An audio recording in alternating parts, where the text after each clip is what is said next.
Pourquoi ne pas lire le Coran en français ou traduit dans une autre langue? Le Coran, c'est l'élite dans la langue arabe. Et la langue arabe, c'est une langue très riche. Un mot peut avoir plusieurs sens. À l'époque du prophète sallallahu alayhi wa sallam, les Arabes étaient très forts en poésie. Ils étaient très forts en métonymie, en structure de phrases, en métaphores.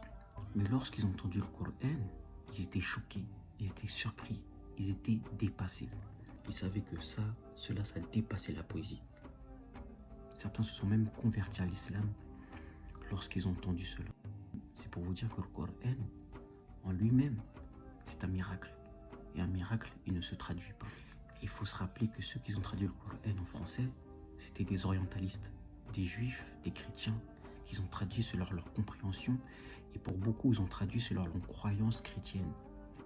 Ça veut dire que lorsque tu achètes, entre guillemets, le Coran en français, tu ne lis pas le Coran, tu lis l'interprétation du traducteur. Et cela a des grandes conséquences. Ça peut atteindre même la croyance de la personne.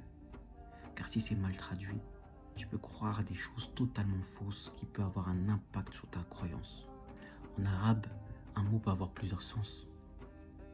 Et le traducteur va prendre le sens qu'il croit être bon. Surtout s'il n'a pas la base de la croyance islamique, il n'a pas assez de vocabulaire, il ne connaît pas la grammaire arabe, il ne connaît pas les expressions que utilisaient les Arabes de l'époque. Tout ça a un très grand impact. Certains ont commencé à attribuer le corps à Allah, certains ont commencé à croire que Dieu était une lumière, tout ça à cause de la compréhension et de la traduction des personnes. Si tu n'as pas la base de l'islam, pour tout le reste tu vas te perdre. Aujourd'hui on peut voir certains qu'on appelle les coranistes, ils prennent le Coran et ils pensent connaître, ils n'ont aucune base. Aujourd'hui nous pouvons même trouver des personnes sur TikTok qui font des lives et qui essayent de trouver des failles dans le Coran. Mais le Coran, quand tu l'as en arabe et tu le maîtrises, tu ne peux pas trouver de failles. Ils vont trouver des failles dans la traduction qu'ils ont trouvée à la FNAC ou à Darty. Et même les compagnons qui ont parlé l'arabe, certains ont écrit le Coran, certains étaient très forts en poésie. Et lorsqu'ils ne savaient pas la signification du Coran, ils faisaient quoi? Ils demandaient. Beaucoup de personnes prennent des versets qui ne sont pas explicites et les prennent comme référence. Ce sont des versets qui admettent plusieurs sens. Mais comme ils admettent plusieurs sens, beaucoup prennent les sens qui ne sont pas convenables. Pourquoi?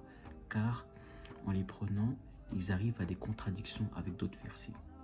Pour bien comprendre le Coran, il faut se référer aux versets explicites. Les versets explicites, ce sont des versets qui n'ont pas plusieurs sens. Le sens, il est connu et il n'y a pas d'interprétation à faire. Comme Laysa kamithlihi shay, rien n'est tel que lui.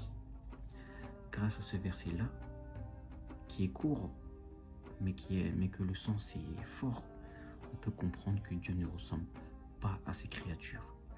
Dans toutes les personnes qui donnent des similitudes à Allah avec ses créatures, qui donnent des caractéristiques à Allah avec ses créatures, on sait que tout cela c'est à rejeter. Pour finir, il y a un savant qui a été interrogé sur la traduction du Coran. Ils l'ont demandé, est-ce que c'est possible de traduire le Coran? Et il a répondu, comment vous pouvez traduire un livre dont un mot peut avoir son sens et en même temps son contraire? Que Allah nous facilite.